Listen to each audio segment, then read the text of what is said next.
Very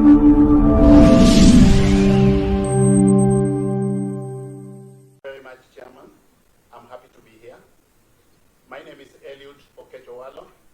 I was born on 27th February the year 1967 in Asembo. Asembo is in Raila district of Siaya County.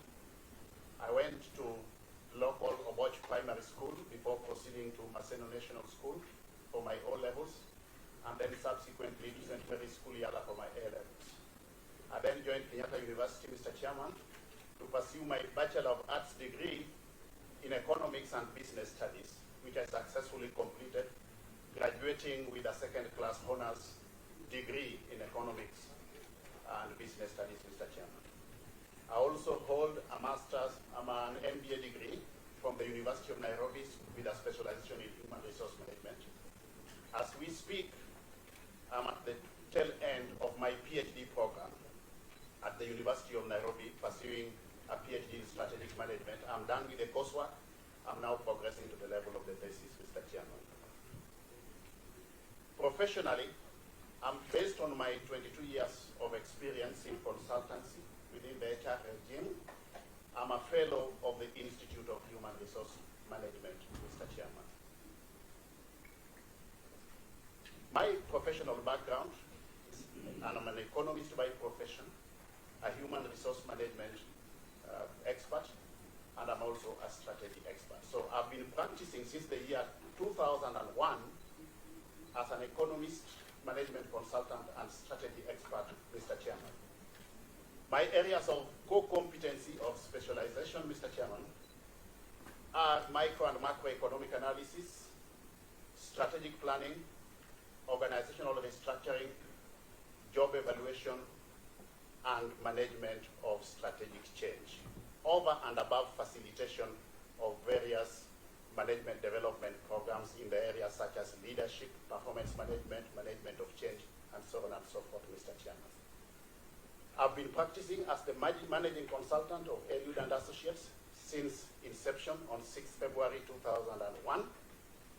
Specifically, Mr. Chairman, with respect to strategic planning, which is my main forte, I've had the honor and privilege of going through an extensive existential experience of having been the consultant for development of most of the strategic plans in this country in the public sector. With respect to ministerial strategic plans, in the year 2008, I was the consultant for development of the strategic plan for Ministry of Justice, which was voted the best strategic plan at that point in time among the ministerial strategic plans, Mr. Chairman. Among ministries, I've had the honor of being the consultant for strategic plan for Ministry of Lands, Ministry of Environment, Ministry of Labor twice, Ministry of Heritage, Ministry of Cooperative Development, Ministry of Provincial Administration, and Interior and Provincial Administration, Mr. Chairman. Within parastatals, I've been privileged to have been the consultant for the development of strategic plan and business plan for the Kenya Ports Authority, Kenya Airports Authority in the year 2010, Kenya National Highways Authority twice in the year 2013 and in 2017, the current strategic plan, Mr. Chairman, for the Kenya School of Government, the first strategic plan for KETRACO, that is Kenya Electricity Transmission Company, the first strategic plan for Competition Authority, the first strategic plan for Kenya Trade Network Agency, the first strategic plan in the interest of time, that will do. Go on to other areas. Okay.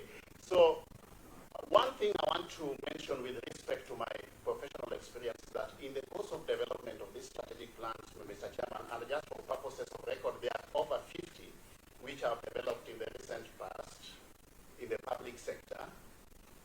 I've also had the opportunity of aligning these strategic plans to relevant policy documents. Because organizations don't operate in a vacuum, Mr. Chairman, but do so within a framework of macro level and even regional and international level policy framework, I've had the existential experience of developing and aligning these strategic plans, not just locally to the Kenya Vision 2030 and its successive medium-term plans, but also regionally to the East Africa Community Vision 2050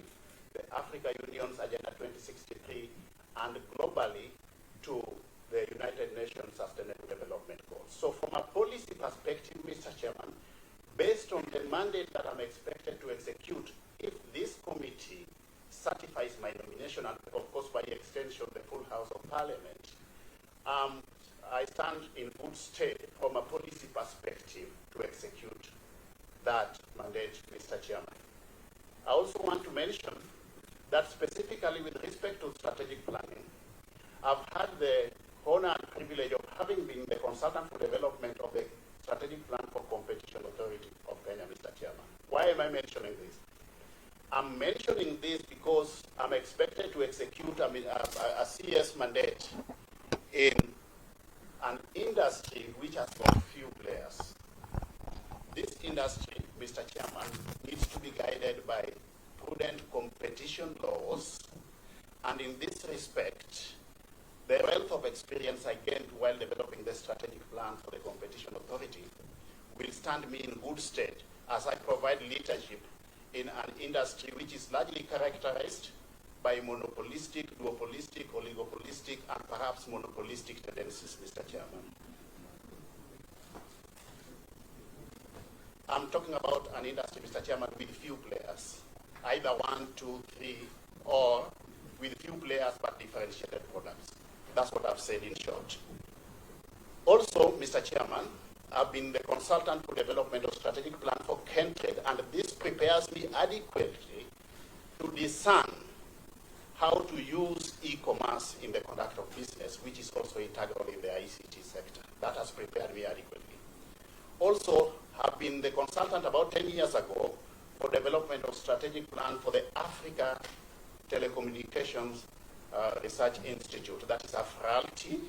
This is a training institution for that industry, and I've gotten a wealth of experience in discerning the operational environment within which telecommunications sector operates, Mr. Chairman. Apart from that, Mr. Chairman, I've had existential experience of serving as a council member of the Kenya School of Government, and my experience in that space also prepares me adequately to understand the operations of the public sector.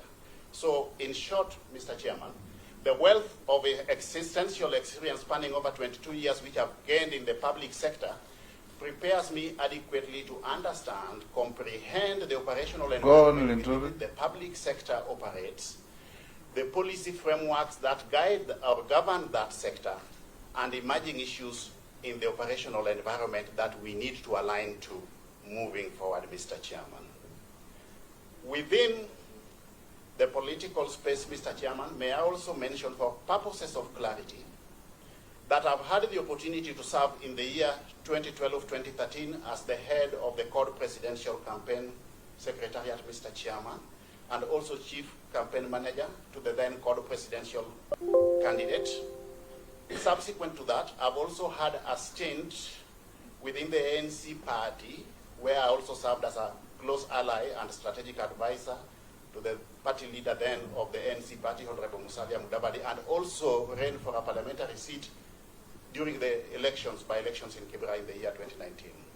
Subsequent to that, Mr. Chairman, I've been part and parcel of the Kenya Kwanza presidential campaign, being a member of the Presidential Campaign Steering Council, being a member of the Economic Advisory Team, which came up with the bottom-up model and also developed the plan, the economic, the campaign manifesto, popularly known as the plan, and subsequently also developed the 48 charters on the basis of which we made commitments to the people by way of what we are going to do with respect to service delivery once we come into government.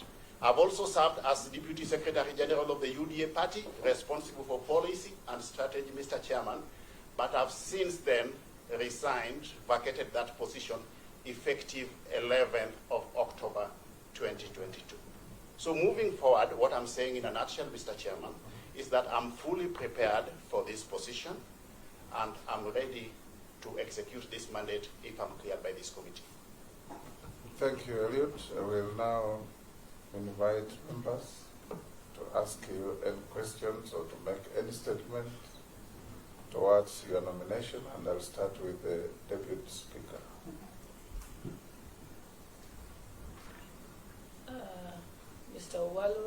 morning and congratulations on your nomination as for Cabinet Secretary for Information, Communication and Digital Economy. Thank you.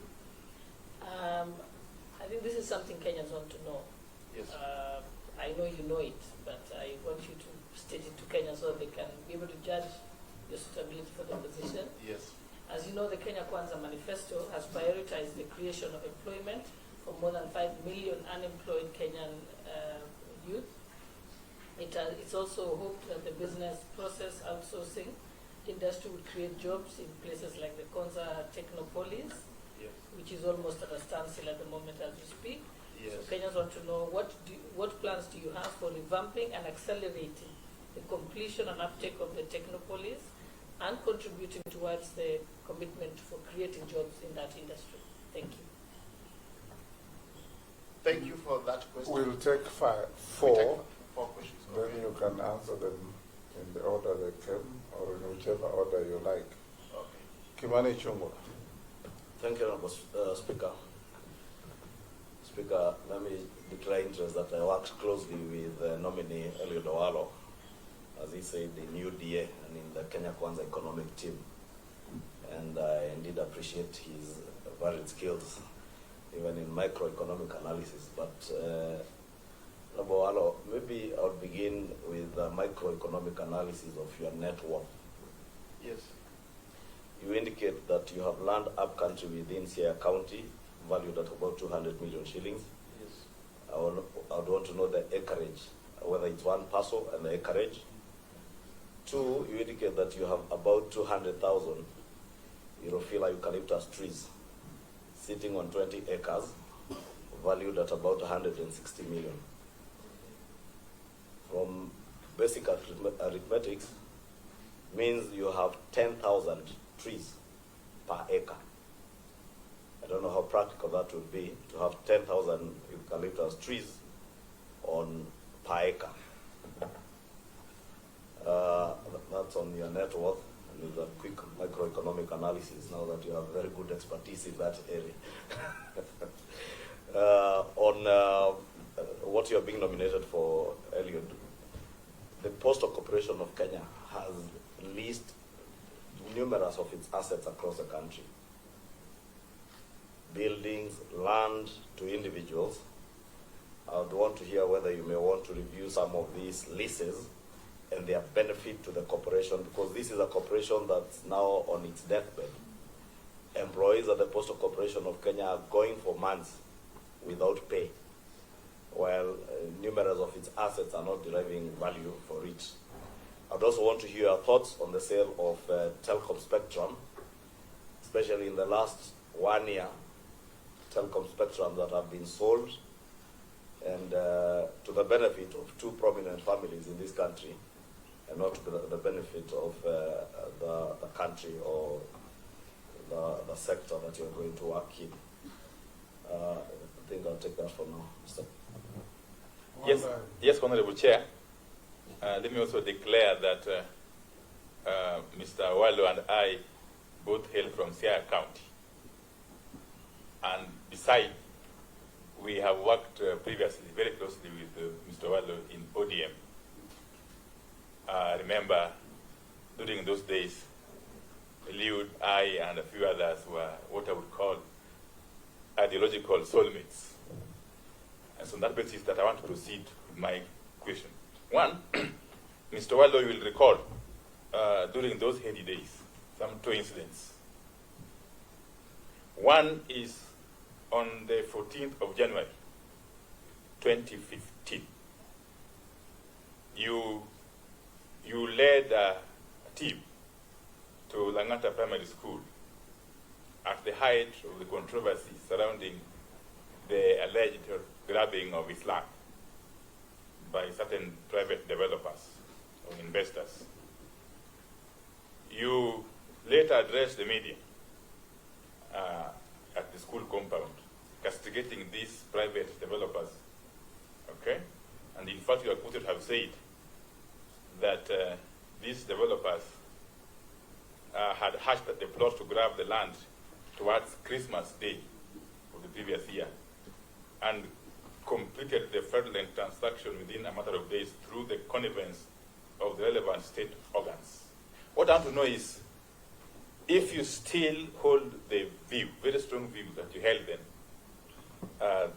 that primitive accumulation of wealth and grabbing of public property is something to be eschewed, something to be frowned upon. Two is on the 16th of July 2013. Remember, you were summoned by the DCI over allegations of a plot to destabilize the then Jubilee government. Okay? And you went on record again to clarify that the summon had been made by Mr. Cheriot of the DCI, who had wanted you to clarify certain issues. Well, when you came out, of course, you decried this kind of move as an abuse of state power and misuse of government institutions. Do you still hold that view? Thirdly, as I finish, is I have gleaned through your private website. And in that private website, you pride yourself as a market leader in the field of organizational restructuring. I would want to know what kind of restructuring you envisage, particularly with the Media Council of Kenya, which will be under your ambit, purview, when you are confirmed. Remember the case of the CEO of this council arbitrarily attempting to throw out a board member, and Parliament had to come in to stop that illegal move. And again, the issue of funding of the council. How is the council accountable for the funds that are appropriated to it? Okay. Finally, is the elephant, the big animal called Government Advertising Agency. This agency has become a tool being used by the state to stifle freedoms, as envisaged under Article 33, that's of expression, 34, media freedom, and 35, the right to information held by the state. It is also being used to punish certain media houses by denying them advertisements. So what are you going to do to reform this area? Thank you. Robert? Yeah, thank you, Chair. I know the nominee is aware that National Assembly had passed the cyber crimes bill, and it was actually assented to by His Excellency the President to become an act of Parliament. Then it found its Waterloo in the court of law. Now, knowing and noting that the way social media has spread and the kind of things that people are posting on social media, particularly our young children, when they come out of Form 4 and get a smartphone, one of the things they'll go out there is to start probably either transmitting information that is not true, that is fake news. Several times they've killed people who are still alive, and also to insult leaders. His Excellency, the former president, did say that he came out of Facebook and Twitter because of those insults. Kenya has been, I think, ranked one of the worst cyberbullies. And for your information, Canada is the least in cyberbullying. The only bully, I think, in Canada was a Kenyan who has since left. Now, I wanted to know, what will you do to ensure that this situation is sorted out and is controlled? And of course, finally, I would like to know whether Kenya Kwanza still maintains that they will provide free internet everywhere. Thank you. Eliud, you can now answer those four. Okay. Thank you, Chairman. Those questions have brought to the fore very pertinent issues which I want to respond to. On the issue of jobs, Mr. Chairman, we would, as a matter of priority, leverage on ICT to create jobs. One of the fundamental areas that we will target, of course, is agriculture. Through optimal deployment of ICT, Mr. Chairman, we are able to add value to the processes along the value chain so that we enhance efficiency and effectiveness within the production processes in the agricultural sector to create jobs, Mr. Chairman.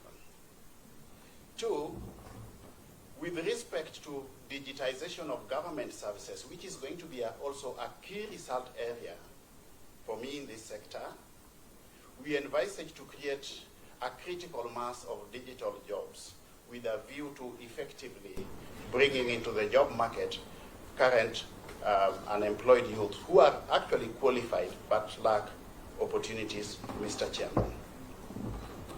3, we want, as opposed to just formal jobs, we want to ensure that we encourage and facilitate the culture of entrepreneurship, Mr. Chairman, through effective deployment of ICT, more so with respect to the digital jobs that we want to create, and the massive ICT literacy program that the industry envisages to be undertaken under this ministry, Mr. Chairman.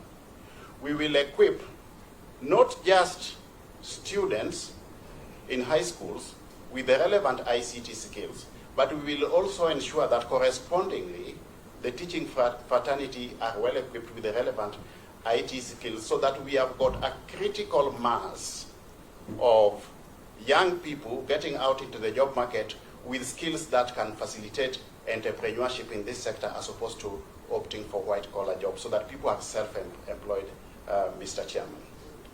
In the same vein, through adequate innovation and creativity, Mr. Chairman, we can leverage on the potential of KONZA to, 1, facilitate production of cheap equipment, devices, which will be a means of creating jobs, ICT devices, which will be a means of creating jobs along the manufacturing value chain, on one hand. But 2, also, we can leverage on the potential of KONZA to facilitate development of ICT software, which also along the value chains will create a critical mass of jobs, Mr. Chairman. So, granted, KONZA is currently punching below its weight. We can do much better, but it is on the right trajectory, Mr. Chairman. And if we put into place appropriate measures and means of revamping the operations of KONZA, including but not limited to enhancing its status by anchoring its operations on the mandate provided through an act of parliament, we can actually enable KONZA to operate at optimal capacity levels, Mr. Chairman. The second question was in relation to the net worth, more so with respect to the commercial trees, which I plant. My proposition, Mr. Chairman, was that I am able to attach a value of 160 million shillings to these trees, and the Honorable Member for Kikuyu, Honorable Chungwa, has indicated that this will amount to 10,000 trees per acre, Mr. Chairman. I stand guided on this, but I believe that what I gave is actually a rough estimate of what the value proposition is based on valuation reports which I've gotten, Mr. Chairman. But I can counter-check that. With respect to the Postal Corporation of Kenya, the issue of the properties that the Postal Corporation owns, I do believe, and I'm a strong advocate of organizations. Chairman, the nominee indicated you have a valuation. Come again? You have a valuation, or is that? Not a valuation report, but estimates, which has been given, yes, yeah. I don't have the valuation report here. Okay. Yeah, but I can get it. But the land is in where in Siaya? It's here, yes, Siaya County. Acreage? Acreage is over 200 acres. Out of order, Honorable Kimani, Okay. you have to do it through the chair. We're just engaging the witness. Okay. The acreage is over 200 acres. Sorry, but because not- I had asked the specific question, then it was not answering specifically, because I had asked the actual acreage, Yes. and the trees had indicated it would average 10,000 trees per acre, which if you try and squeeze 10,000 trees on an acre, they will not fit. perhaps I need to look at the whole, re-engineer that whole space with respect to the statistics, Mr. Chairman, but the acreage is about 200 acres, out of which, as we speak, about 20 acres is on Europhylla. But I can actually counter-check these facts and get back to the committee at an appropriate time. On the issue of postal cooperation, owning properties which are underutilized, from a private sector perspective, I'm a strong advocate of organizations concentrating on their core business, Mr. Chairman.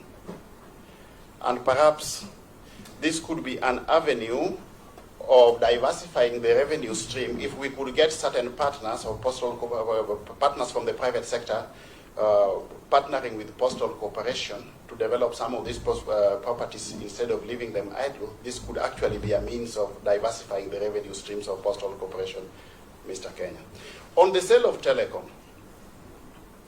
one, my understanding is that telecom holds a critical mass of strategic ICT infrastructure that serves various facets of our Kenyan economy, Mr. Chairman.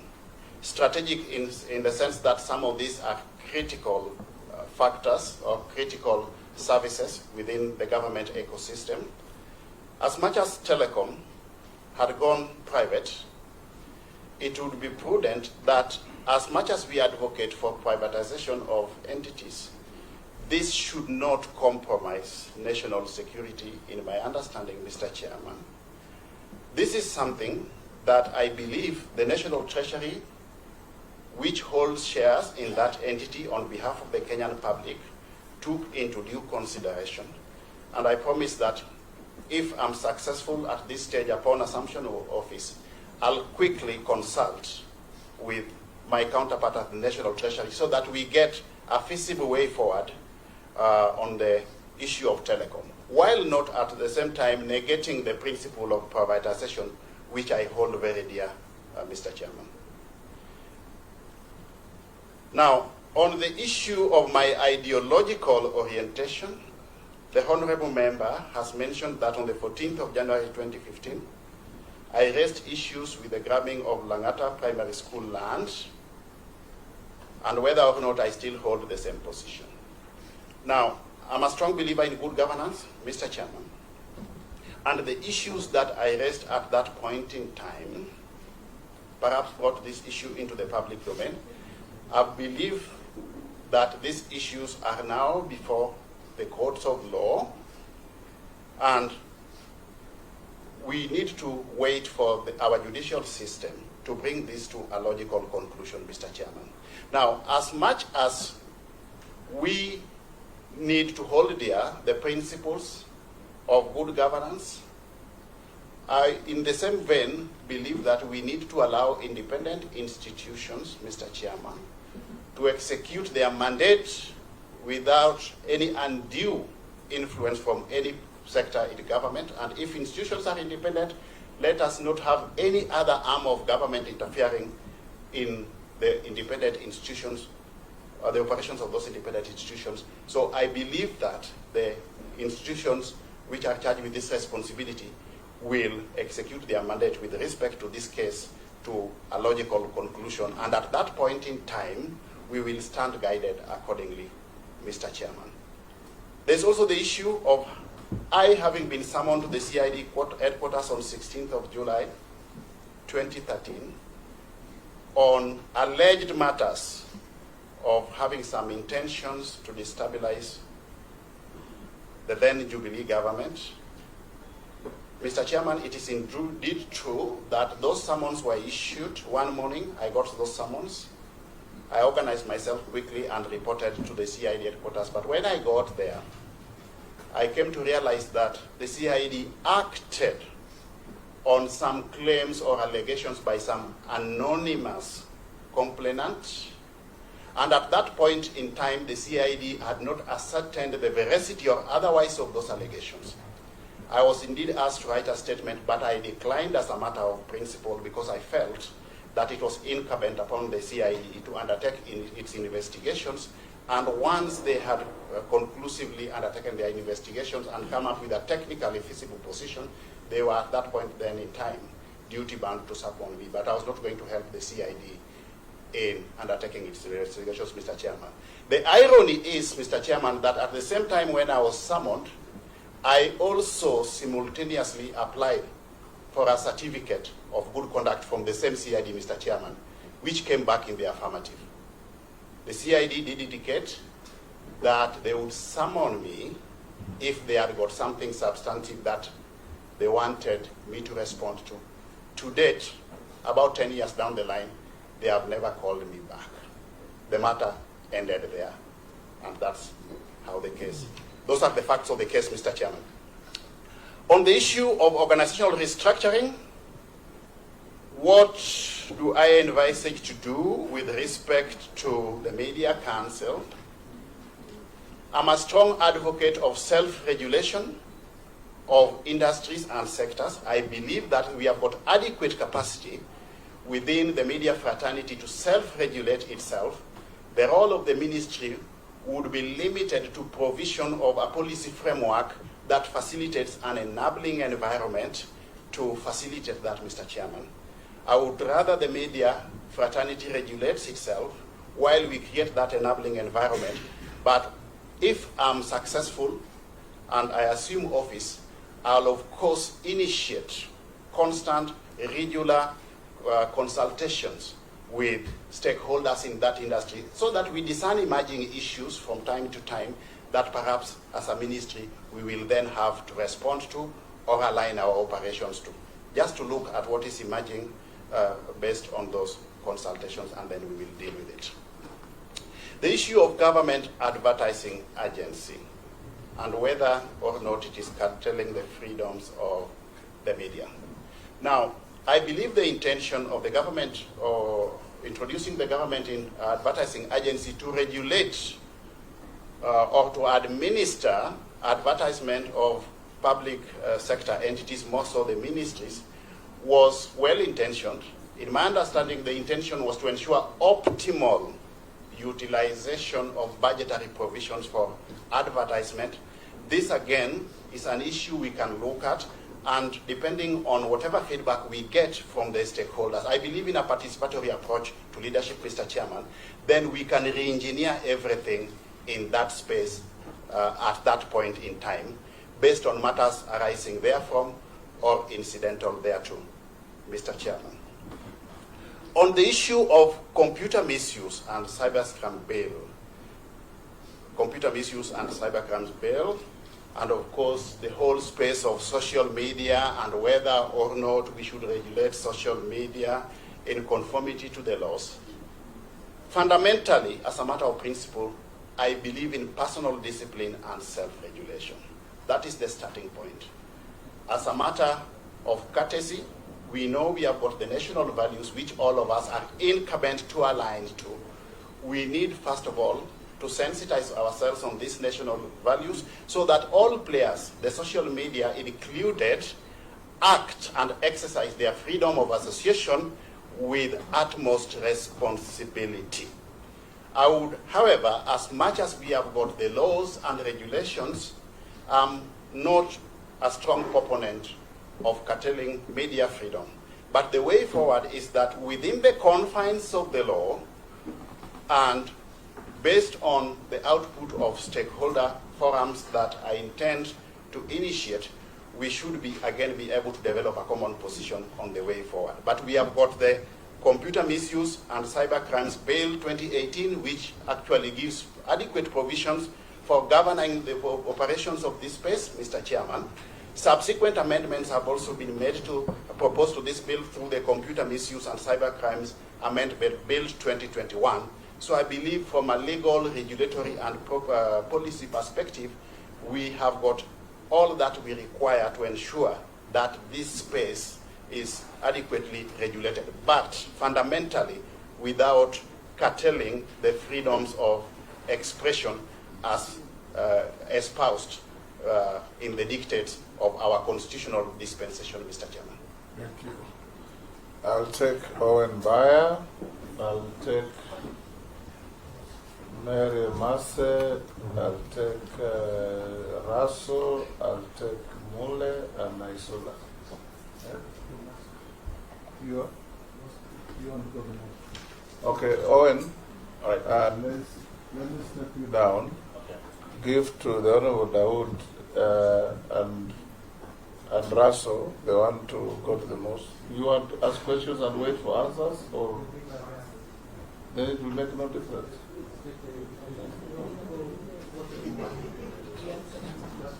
I thought you had to throw in a question and leave us to take the answer. Okay? Then, okay, I'll give you. Thank you. Thank you. I'll give you with Raso and Mishi. Mishi also want to go the most? It's Friday today. Yes. You finish, then I can excuse you as we go on with the rest. Oh, and I hope you don't mind. Matters of faith are very sensitive. Thank you, Mr. Speaker. Thank you very much. Let me congratulate the nominee. Your predecessor, C.S. Musheru, introduced the Ajira program, which has not gone out to all constituencies of this country. In your position, if you are confirmed, do you think you will continue with that Ajira program and expand it, or you're going to do something more radical than what C.S. Musheru did? Secondly, regarding internet connectivity, I remember the President Ruto talking about internet connectivity for the whole country. How will you achieve it, and are you thinking of doing it? Thank you. Thank you, Mr. Speaker. Mr. Owalo, you have been doing some work for government and quasi-government institutions, particularly in the area of strategic plans, balanced scorecard, job evaluation. But within the same form, you have said that there's no conflict of interest. What are you likely to do? Because in case the House approves your nomination, you'll be sitting at an elevated position to actually influence jobs to be given to your company. How would you avoid that? The other thing is about KBC. KBC is the depository of the history of this country. And it is the mother institution that has given birth to all other media houses. What is it that you are likely to do that it does not just become an archive, but also a leading media house, like what we see the BBC has happened to the BBC over a century? Thank you, Chair. Yeah, thank you, Honorable Chair. Honorable Chair, as per Kenya Kwanza Manifesto, they have said that they are going to reduce the cost of making phone calls and internet, and also allow Kenyans, and especially the youth, to access online platform so that they can access job opportunities for entertainment, for businesses and other use. I don't know how viable is it going to happen, because the last regime, where His Excellency was the Deputy President, you promised to give laptop to all the students in our schools, but it never materialized. I don't know how different are you going to do it right now to ensure that this one is achieved. The other one is on e-learning as a remedy to ensure that we reduce the cost of education. But I would also want to hear whether you're going to extend this in terms of adult education centers, where so many Kenyans who could not access education during their early ages, now they want to be literate. Thank you, Honorable Speaker. Eliud, you can quickly answer those short, precise questions. Okay, thank you, Mr. Chairman. The Ajira digital program is a fundamental and, in my view, very feasible proposition. Yes, we will continue with it because it is actually a mechanism of leveraging on our digital platforms to create jobs for the youth. If we enhance the ICT infrastructure in place, Mr. Chairman, we should be able to have this Ajira digital program rolled to all parts of the country. And with the intended rollout of 100,000 kilometers of fiber optic cable, we should be able to facilitate access to the Ajira digital program in all parts of the country. With respect to internet connectivity, yes, we will enhance this. How do we do this, Mr. Chairman? One, the starting point again is the ICT infrastructure. Ensure that through the digital superhighway, we have got reliable and stable and extensive ICT infrastructure all over the country. And then once we have done that, we come in to see ways and means of lowering the cost of internet so that we have got access to internet all over the country, Mr. Chairman. Mr. Chairman, ceteris paribus, the cost of internet, like any other product in the market, is a function of the inputs that go into the productive processes. If we lower the cost of ICT infrastructure, we should then be able to end up with affordable internet everywhere, up to the village and even the household level, Mr. Chairman. On the issue of my hitherto extensive consultancy experience within government and SAGAS, and whether or not or how I will handle that moving forward, Mr. Chairman, I strongly subscribe to the principles of good governance.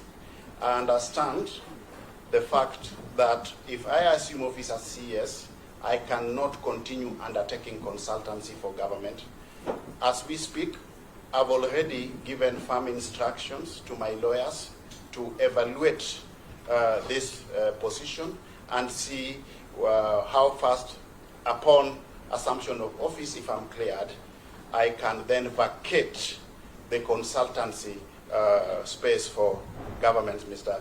Chairman, and this is something that I promise to do. There will be absolutely no conflict of interest on my part with respect to consultancy assignments, more so with respect to specifically the execution of these assignments by the firm where I've been the managing consultant, Eliud and Associates.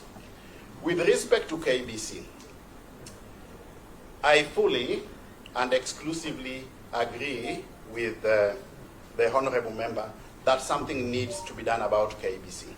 Mr. Chairman, it is ironical that KBC, with its strong brand and wide network of infrastructure, is today punching below its weight in the marketplace. This will be one of my key areas of intervention if I come into office as CS for this ministry, Mr. Chairman. So what do I intend to do? One, I intend to revitalize the operations of KBC, first of all, by rebranding it. I don't quite understand the reason that informed, first of all, the change of name from the Voice of Kenya to the Kenya Broadcasting Corporation, Mr. Chairman. You know, there are certain very simple, basic things you can do and just change, turn over an organization. Just by changing the name of KBC to and reverting it back, for example, I'm just giving a hypothetical example, to its hitherto Voice of Kenya. That stands KBC in good stead to be seen as a market leader in that sector. Simple things. You just rebrand it. Two, we can strengthen or leverage on ICT to re-engineer the content of KBC so that it gets effective positioning in the market. Three, we need to revitalize the infrastructure of KCB so that it is in tandem not just with market needs, but also benchmarked with global best practices in that industry, Mr. Chairman. Those are some of the interventions, and I promise, without fear of contradiction, Mr. Chairman, that the issue of KBC will not just be one of my thematic areas or key research areas of intervention, but I would also want to be held accountable by virtue of having a very clear performance indicator as far as turning KBC is concerned. The issue of cost of internet and creation of jobs, yes, I believe I've answered this, but I can just come up again and give more value proposition to my earlier answer. If we enhance the ICT infrastructure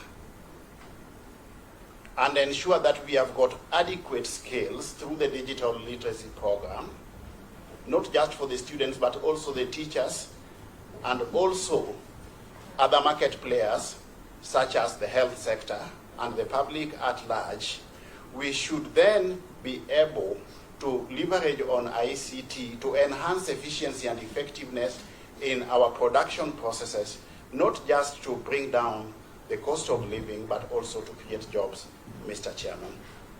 Issue of laptops, yes, this is something that I believe is doable, and if in any case we will do it.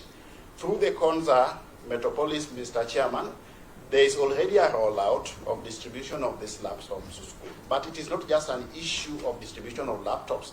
It must be in tandem with simultaneous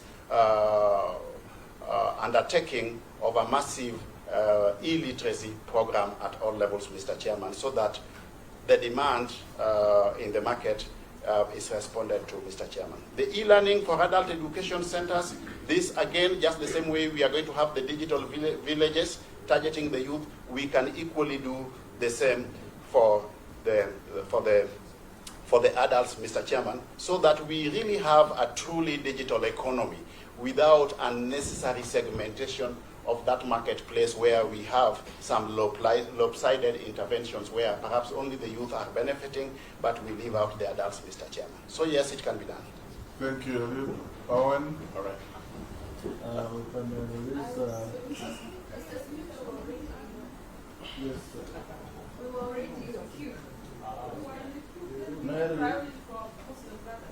I'm very clear what I'm doing, Mary. I had given Owen Bayer, yourself, I was going on, then they raised the issue of going to the mosque.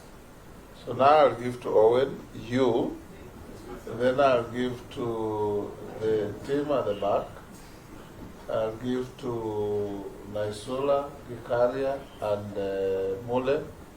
Please ask one question each so that we manage our time well. I think the gentleman is doing reasonably well. Thank you, Speaker and Chair. My question on Nigeria has been responded to, but I would like to focus on something you said when you were telling us about yourself. You said you're an expert in organizational restructuring and strategic planning. And in that vein, you showed us how you have been involved in almost all ministries in this country, developing the strategic plan or ideas about how to carry out some work. But seemingly, having said you did all that, this government, the past government, past regime, didn't seem to have touched the lives of people despite your infusing those ideas. And the cost of life went high, cost of living went high, everything else didn't go right, and yet this government seemed to have been exclusively operating on your ideas. What value do you bring to the new government? What is it, what new ideas do you have that will permeate government and make life better, reduce the cost of living, make life good for Kenyans? And what went wrong despite your ideas? Thank you, Chair. Mary? Thank you, Speaker. Through you, the nominee. One of the other pledges that we was the mainstreaming, was the need to mainstream the development of arts and culture. I'm talking about theaters, music halls, art galleries, into the infrastructure development program. We all are aware that we have a lot of talent out there. And the members, I know, each one of us has had to support an artist. Where I come from, they go and record music in Uganda. So my question is, as Cabinet Secretary, what are some of the areas you'll prioritize, and how will you address the challenge of funding the infrastructure projects to unlock the potential of the creative economy? And I offer you 5 acres of land in Teso South to start one for Busia County. Thank you. Yes, Naisula? Thank you, Chair. Mr. Owalo, how do you facilitate the inclusion of students from the rural communities or those that are in far-flung areas who don't have access to modern technology and internet connectivity, just so that there is equity? And Mr. Chair, if you'll just allow me to add this, that having worked at KBC, I don't think that rebranding is is the main problem. It has been rebranded and rebranded and rebranded before. I don't think that is the main challenge. You might have to relook at it. But I want to also hear about the staff.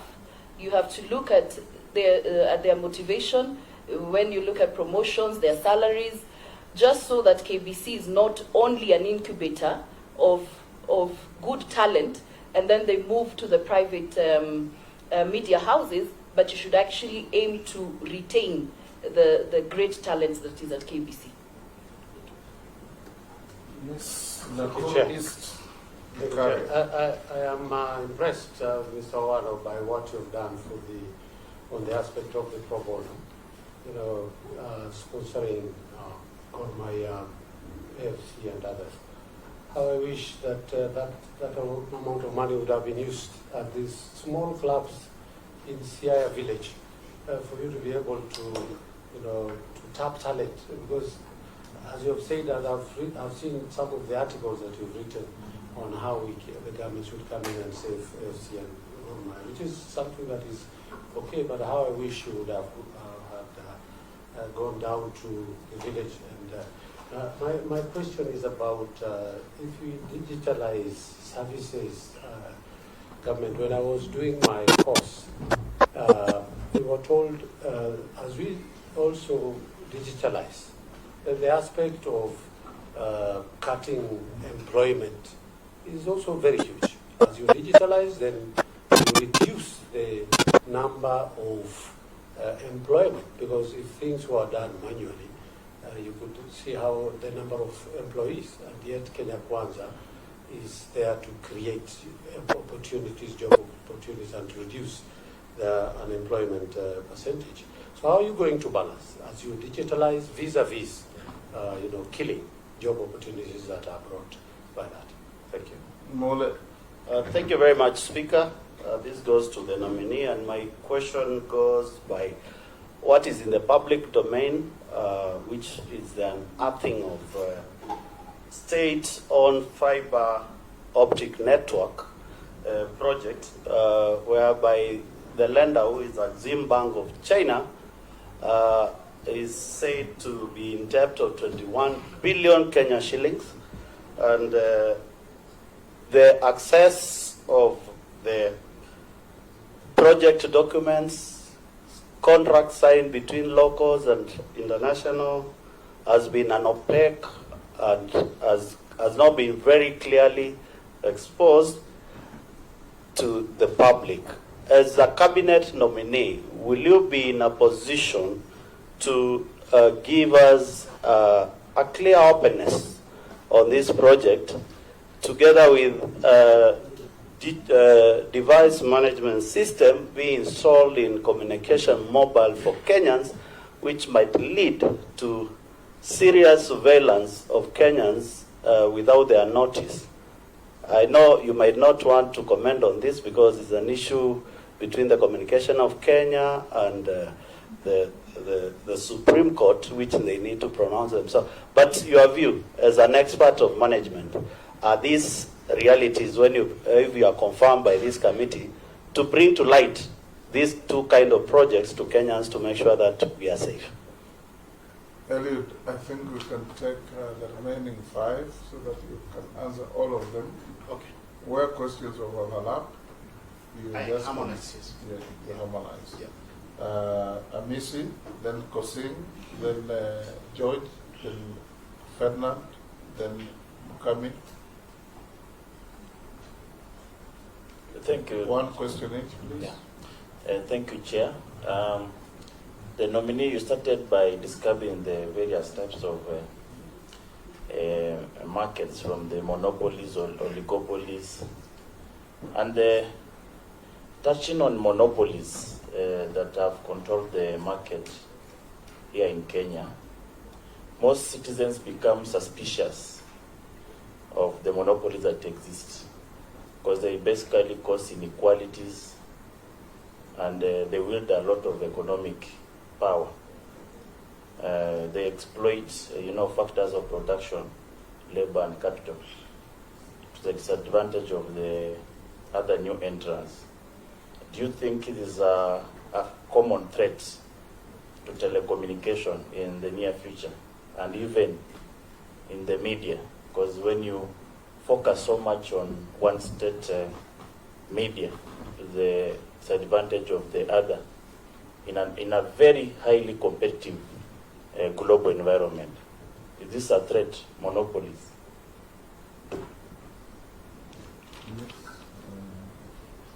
Yeah, thank you, Chair. Nominee, my name is Honorable Kosing David, MP for Poko South. I didn't say my name earlier. Mr. Chair, the nominee is coming at a very critical time. Should this House, through this committee, approves him? And there's been a bit of some controversy back and forth, particularly on the marginal areas of this country, which of course is known as arid and semi-arid areas or counties, which there is about 70-80% of the country in terms of network, Honorable Chair, for purpose of communication, security, and so on. And what's the controversy? The controversy is that, for example, Safaricom don't want to do network or build masts there for people to access network. Why? They think that it is not economical, because then people cannot, or maybe they cannot get enough money from the people living around there for purpose of communication. And therefore Celtel, Telcom, and Safaricom are not interested about this area, 70% of the country. Now, Honorable Owalo, should you be, what will you consider? Because there's this fund called Universal Service Fund, which was established by the people of Kenya because of that, so that this fund can be able to build networks in those areas so that Kenyans can access network. But nothing much has been done. What will you do in your 100 days? Will you promise this House that in your 100 days, because millions of those Kenyans living in those areas now are listening to you and watching and saying, what will you do? Will you take that on as one of your performance contracts from ourselves, from myself on behalf, and say you will be able to take this fund to where it is supposed to have been working, which is those areas which people consider uneconomical, and yet there are people of Kenya living there. Thank you, Chair. George? Thank you, Chair. Thank you, Chair. Nominee, we represent rural constituencies, and a while back we were encouraged through CDF to construct ICT hub centers. Not many were constructed because I think there were reservations, because people felt the ministry may not be able to carry this through.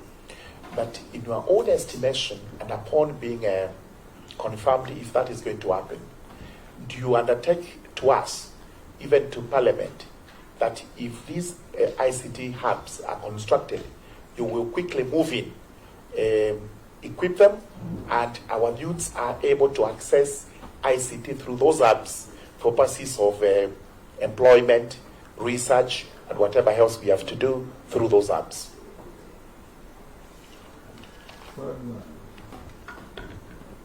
Of course, I see. My name is Ferdinand Wanyonyi Kwanza constituency.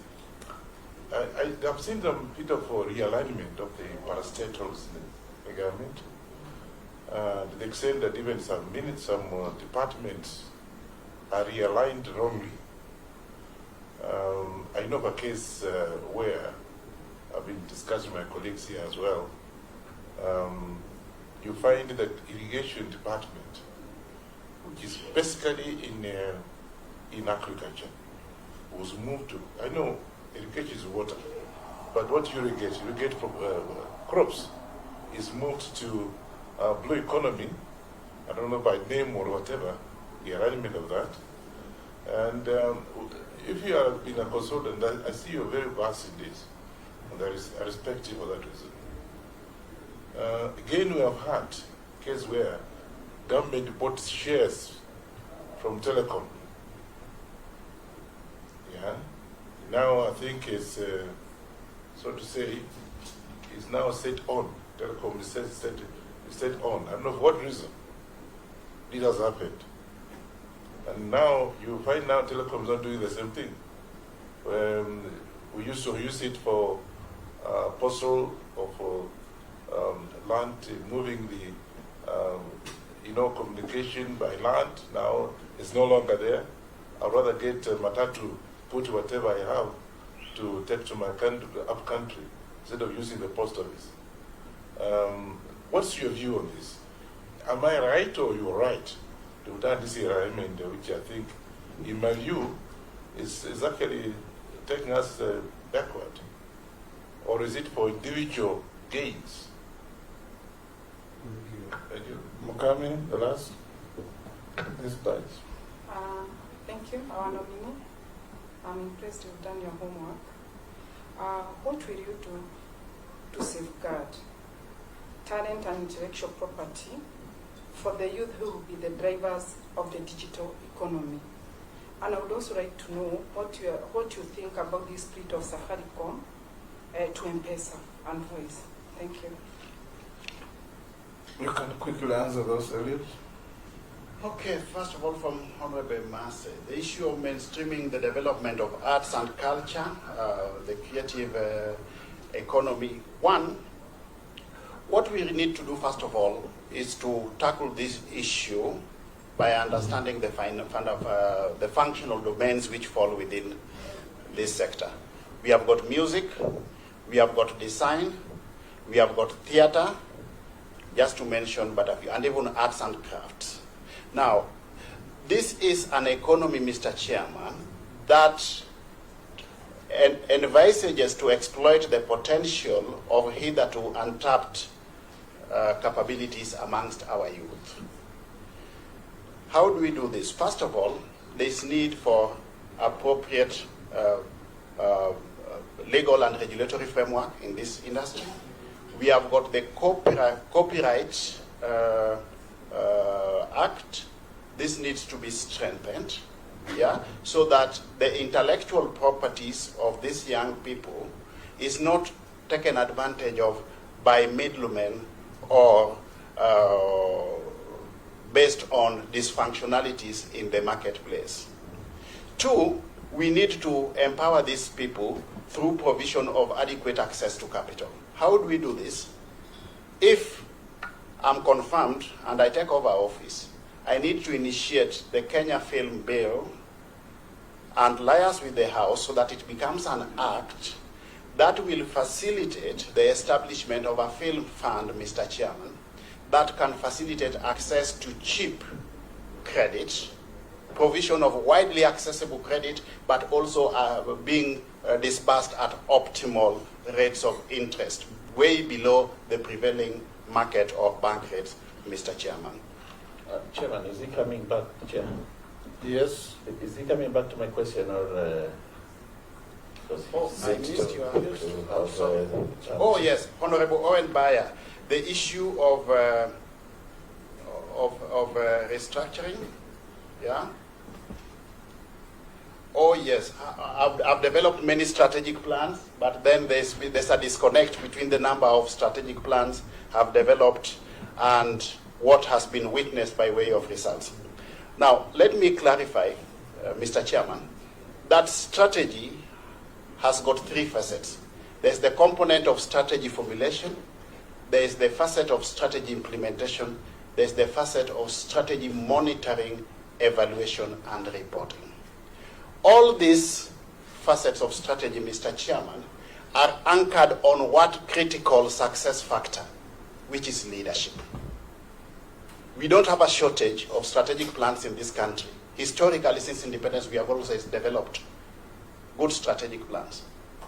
But we have been having a leadership deficit. What do I mean by a leadership deficit? Anytime you come up with a major change program, you must have a transformational leadership that can facilitate effective implementation of those change programs, while at the same time ensuring that you have got an elaborate risk mitigation framework, Mr. Chairman. We have had good plans, but the will to implement some of these plans has been a challenge, based on leadership at the top echelons, Mr. Chairman.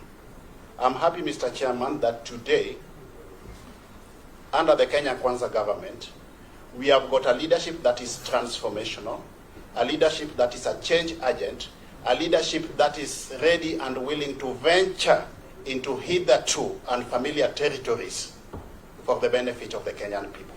And I believe that in the next phase of our strategic planning cycle, where we are going to develop the 2023-2022 strategic plan for ministries and the implementing agencies, we will not just come up with strategic plans that will not be implemented, Mr. Chairman.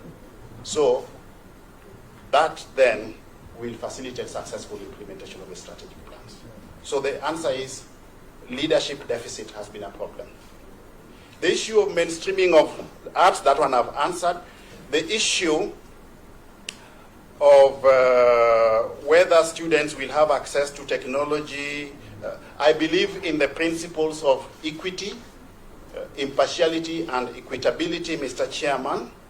We are going to enhance the ICT infrastructure indiscriminately to all parts of the country so that we have got adequate ICT infrastructure in every village up to every household, Mr. Chairman, so that our ICT functional domain can contribute to the extent of the advised 10% of the GDP, Mr. Chairman. Issue of KBC, yes, I agree with Mheshimiwa again that we need to look at staff motivation. My position on this is as below, Mr. Chairman. One, the remuneration structures in government are largely regulated by the Salaries Review Commission. But as a consultant, I believe that our remuneration architecture should be informed by an objective job evaluation exercise, whether it is done by SRC or any other private sector provider. But the guiding principle should be the ability to pay.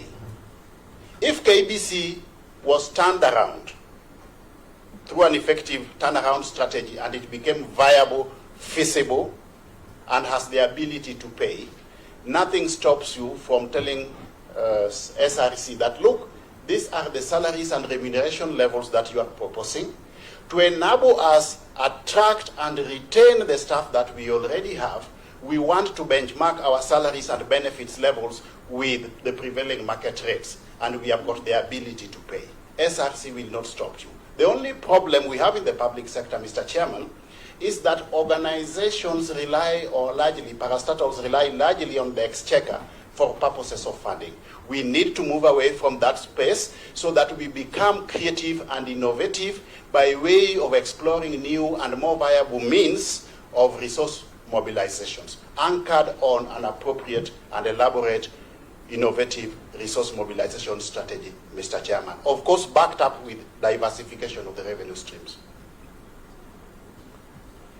Issues of sponsorships, which I've undertaken over a long period of time to our sporting fraternity, Gor Mahia, AFC, and the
and whether or not that can cause, in that operational environment, Mr. Chairman, it is cutthroat competition, and it is incumbent upon you as a player to cut your own niche in that operational environment. Ours is to provide an enabling legal, regulatory, and policy environment as government. The issue of semi-autonomous areas, yes, as to whether or not we will extend the ICT infrastructure to those places, yes, and we will actually leverage on the Universal Service Fund, yeah, so that we utilize the resources available within that basket to extend the ICT infrastructure to those places, so that we have got some equity and equitability in the provision of ICT infrastructure, Mr. Chairman. The issue of constructing ICT hubs of centers, these will be cascaded down to the lowest levels, Mr. Chairman. We will continue with this. It is already work in progress, and we will continue with this to the lowest levels of our operations, of the bottom of the pyramid, so that as we extend this, it is also in tandem with our bottom-up economic proposition. The issue of realignment of government functions with the mandates, functional mandates of the ministries. Executive orders, Mr. Chairman, are not cast on stone. They are developed by human beings. As and when there is an anomaly detected, yeah, within what the functional mandates of various ministries espouses, and where the implementing agencies are domiciled, these can always be relooked at. In fact, as I speak, ourselves as cabinet nominees, we have been asked already just to look at the executive order and propose any value proposition based on these functional mandates to facilitate effective alignment. So this can be done, it will be done, and it has always been done, Mr. Chairman. The issue of telecom, as to whether we are reverting to state ownership, I'm a strong believer that the work of government is to provide an enabling legal and regulatory framework, as opposed to competing with the private sector in business, Mr. Chairman. But for strategic reasons, which I had mentioned earlier, we also need to recognize that Telecom Kenya has at its disposal, or within its jurisdiction, a critical mass of strategic infrastructure. That space has to be looked at from various facets of government, not just the ICT ministry itself. It has got to be looked at from the National Treasury, from the Ministry of Interior, and again, based on the principle of collective responsibility within government, I promise that if I assume office, I will discuss and get to a level playing ground, or develop a common denominator with my counterparts, and we will come up with a feasible way forward as far as telecom is concerned within the short run. The issue of safeguarding talent and intellectual property, I believe that answered that again. We need to strengthen the legal and regulatory framework. I've talked about the enforcement of the copyright law. I've also talked about the issue of just ensuring that we eliminate duplicity of effort between the Kenya Film Corporation and the Kenya Film Classification Board. Through a relevant bill taken to Parliament, Mr. Chairman, we can actually, in my view, end up with one entity that can take care of the whole of that space, while charged with the mandate of ensuring optimal exploitation of the talent that we have amongst our youth on one hand, and also through the establishment and operationalization of a Kenya Film Fund, ensuring that we have got adequate provision of finances to these young people on the other, Mr. Chairman. Split, through Chairman, split of Safaricom. You see, Mr. Chairman, there are very basic but fundamental economic principles that we need to conform or align to in the private sector. Safaricom has got two main facets. There's the telco side and there's the finance side. The telco side will largely be regulated by policy formulation from the ICT and Digital Economy Ministry. On the flip side of it, the money side, based on the law, needs to be regulated by provisions of the CBK Act. I believe that to facilitate effective regulation, this is what has informed the envisaged split between the two functional domains, Mr. Chairman. Yes, Mole. Thank you. Probably, Nominee, you need to understand my question is coming from the basis whereby the national government want to do connectivity for the entire country, and the county governments, or the 47 counties, whereby we have the national optic pipe project. Yes. The issue is this. We need to open up this program to Kenyans, and then Kenyans to understand, whereby we are linking it up with the device management system, that is the DMS, which will likely going to monitor whichever call you'll make, whichever call I'll make, whichever call Wanjiku will make in this country. And that amounts to discrimination on conversation between Kenyans and start monitoring Kenyans. What are your thoughts at the CS-ITC?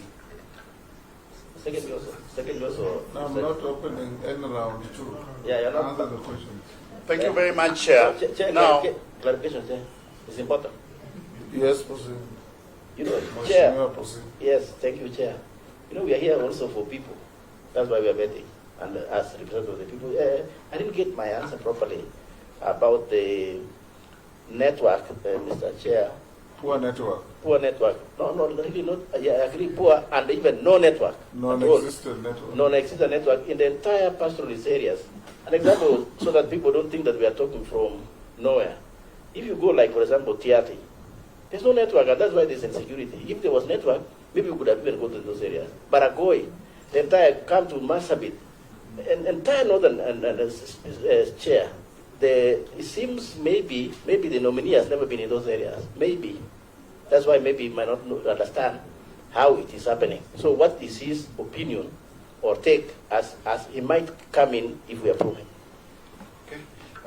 Quickly. I think the approach should be, if you get this job, yes, what are you going to do to have 100% coverage by all these networks across the country?